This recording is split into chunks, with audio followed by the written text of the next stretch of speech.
Bonjour à toutes et à tous, aujourd'hui on va voir comment démonter le déshuileur sur le moteur M57 et par la même occasion le filtre d'habitacle et le filtre à air. C'est parti!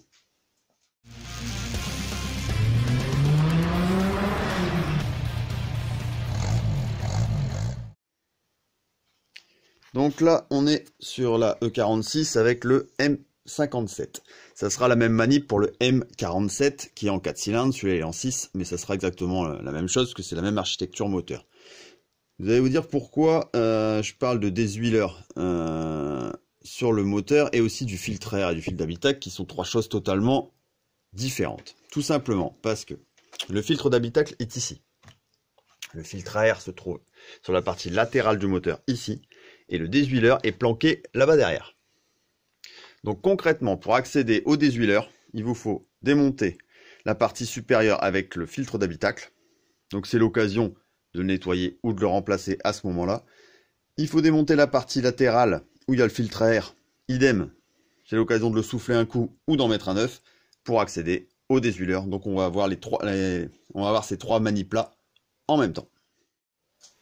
Donc pour commencer, on va démonter la partie filtre d'habitacle. Vous avez des petits clips à retirer, on les entourner. Moi aussi que je change si je me bête par brise parce que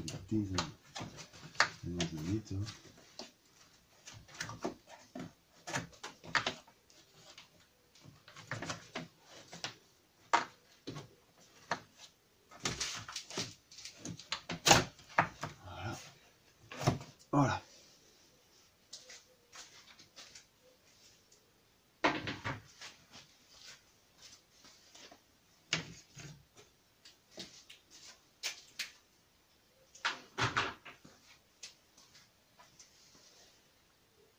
Ensuite, vous avez des boulons au fond. Ici, ici. Voilà, c'est pas les boulons d'origine, ça se voit, c'est du 10. Après, je sais pas exactement ce que vous aurez sur un véhicule d'origine, mais bon, moi ça se voit, c'est clair, c'est pas d'origine. Là, moi j'ai des boulons de 10 à enlever.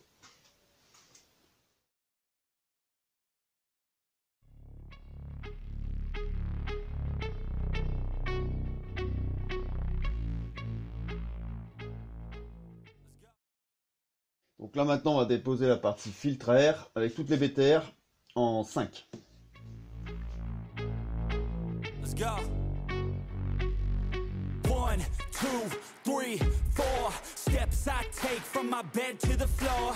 5, 6, 7, 8 will today be rough or will today be great? 9, 10, 11, 12 lately I've been going through hell. 13, 14, 15, 16 today's the day. Are you coming? Are you sick of being normal? I'm sick of being average. I'm sick of being mortal. Bon voilà, après avoir retiré 253 000 vis, on atteint le filtre à air. Donc filtre à air qui est ici. Le filtre à air est méga balèze sur ces moteurs. Et le fameux déshuileur que l'on voit ici. C'est ça, avec ça. Qu'il va falloir démonter pour aller le changer. Donc là vous voyez un peu mieux toute l'architecture. Vous avez les 6 injecteurs là en ligne, collecteur d'admission.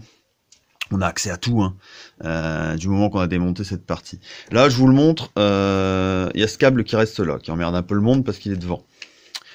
On peut le débrancher. Si vous le débranchez, vous allez en gros, c'est comme si vous débranchez la batterie. Donc, sur des modèles, là, la E46 est pas trop récente, donc ça va.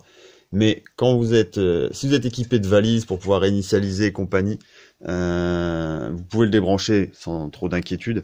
Si vous n'avez pas de valise, vous n'avez rien pour réinitialiser les systèmes, débranchez la batterie que quand vraiment c'est nécessaire. Normalement, il n'y a aucun problème, aucun risque, je le répète, mais j'ai déjà vu plus d'une fois sur des forums, sur des groupes Facebook ou autres, des gars qui débranchent la batterie sur des BM, ils rebranchent la batterie et soit la voiture démarre plus, soit il y a des problèmes, soit il y a le tableau de bord qui s'allume plus, soit, enfin bref. Il se peut qu'il y ait des soucis quand vous débranchez ou rebranchez la batterie. Donc autant éviter de la débrancher autant que possible. Quand il n'y a pas le choix, on peut la débrancher. Quand on est plus ou moins en panne, des fois, ça permet de réinitialiser un peu tout le système, de débrancher la batterie et de la rebrancher. Ça permet de virer quelques codes défauts. Enfin bref, autant que possible, si vous faites juste le filtre à air et le déshuileur, vous n'êtes pas obligé de la débrancher. Donc, on va éviter les problèmes. Moi, je vous le montre sans le débrancher.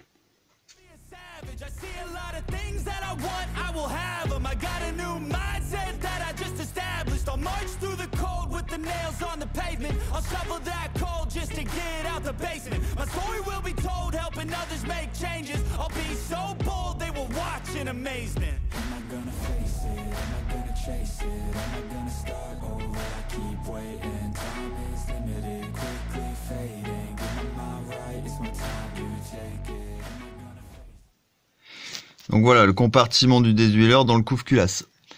Là, vous avez la partie, en fait, où la membrane se situe, et là, la partie où vous avez le vortex. Enfin, pour ma part, le vortex. Vous pouvez aussi avoir un filtre en papier. Mais là, on va voir ça tout de suite après. Je vais vous montrer ça à l'établi. Chose que vous allez avoir dans le kit, je vais vous le montrer aussi après, c'est les deux joints. Vous avez deux joints ici à changer.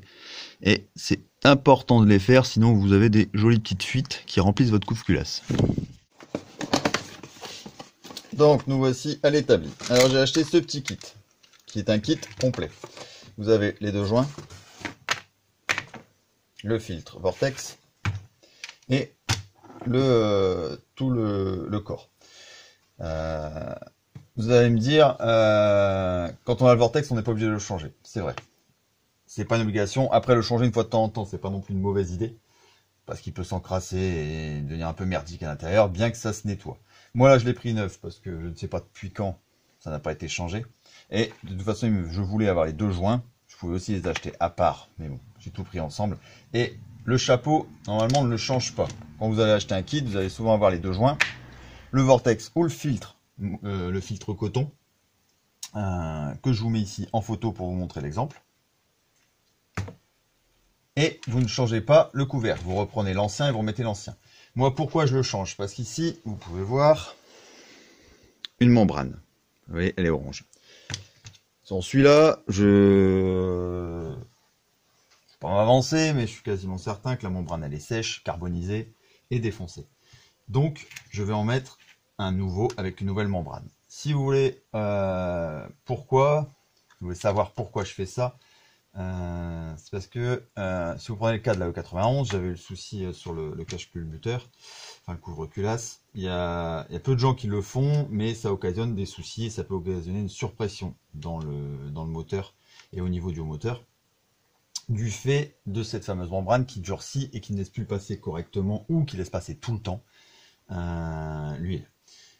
Du coup, je l'ai changé sur la E91 et c'est là où j'ai vu que la membrane était clairement sèche et bien raide quand je l'ai démonté. Donc là, je remets tout en neuf. La prochaine fois que je vais changer, je ne changerai sûrement pas cette partie.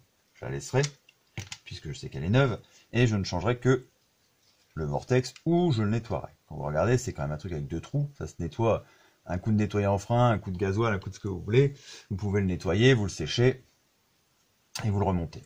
Important, c'est de changer les joints pour éviter les fuites. Parce que moi, j'ai les deux injecteurs du fond qui se remplissent d'huile. Ça occasionne des odeurs, des trucs, enfin c'est toujours con, et ça salit tout le truc pour rien. Donc changez les joints. Vous pouvez les avoir séparément si je ne dis pas de bêtises. Je les avais vus, je crois, sur Amazon. Voilà, maintenant on va repasser à la repose de tout ça. D'abord on va retirer les vieux joints, nettoyer un petit coup, et on remet tout ça.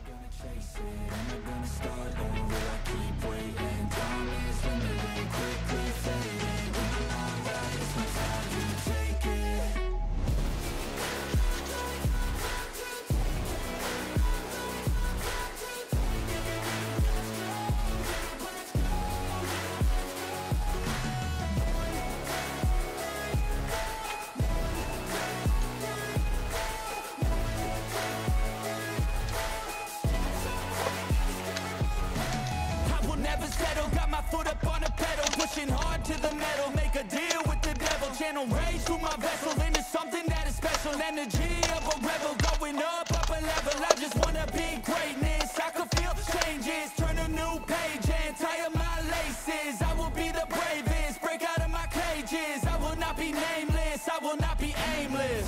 Am I gonna chase it? Am I gonna start over? I keep waiting. Time is limited, quickly fading. Get my mind right, it's my time to take it. Am I gonna face it? Am I gonna chase it? Am I gonna start over? I keep waiting.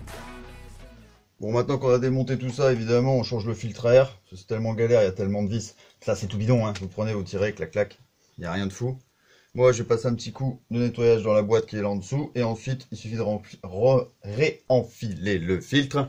Faites juste attention. Vous avez ce petit ergot là. Ça, c'est bien positionné vers le bas. Si vous le mettez vers le haut, vous voyez, il n'est pas au centre. Ça va merder. C'est vers le bas. Alors, je vous montre là pour le remontage. J'ai remis le filtre à air propre, évidemment. Pour les vis, là-dessus, on a un paquet. Vous en avez une planquée ici. Vous en avez une ici. Et derrière. Ces deux-là, c'est les plus inaccessibles parce qu'on les voit pas, en fait. On va claquer le truc au-dessus comme ça et on voit pas trop ce qu'on fait. Normalement, il y en a une ici, qui se reprend là quelque part, je sais plus là, mais moi bah, c'est pété, donc c'est mort. Et ensuite les trois autres qui viennent se reprendre au-dessus, c'est juste le petit cache. Le plus compliqué c'est de remettre celui-là, donc ça faut pas s'énerver, patience et bien le positionner surtout.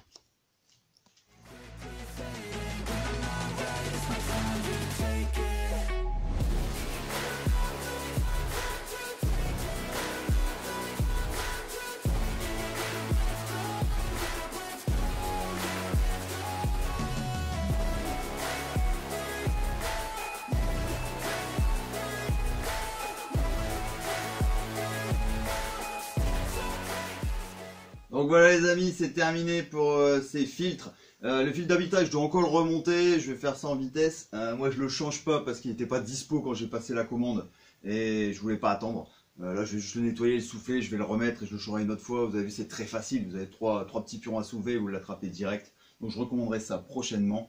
Le filtre à air c'est fait, le désuileur c'est fait, désuileur très important. Négligez pas ça quand vous faites la vidange.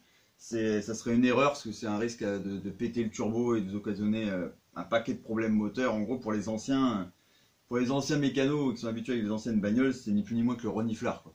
Donc si vous bouchez le reniflard, ça part en couille direct. Donc, ne négligez pas le désuileur. Vous pouvez le faire à chaque vidange, mais c'est pas obligatoire. Ça peut beaucoup préconiser une vidange sur deux, sachant que ça c'est une vidange tous les 30 000, donc ça voudrait dire que le désuileur il peut aller jusqu'à 60 000. Moi personnellement je n'ai pas la vidange à 30 000 non plus, elle sera vidangée entre 10 et 15 000. C'est pas une voiture qui va rouler énormément et je préfère faire les vidanges régulièrement. Les long life pour moi ça n'existe pas. Les huiles ne tiennent pas 30 000 et les moteurs n'aiment pas ça non plus. Donc le désuileur je le ferai toutes les 2 ou 3 vidanges. Là, surtout que moi c'est un vortex, donc c'est pas comme le filtre coton qui va s'encrasser. Donc je suis moins gêné.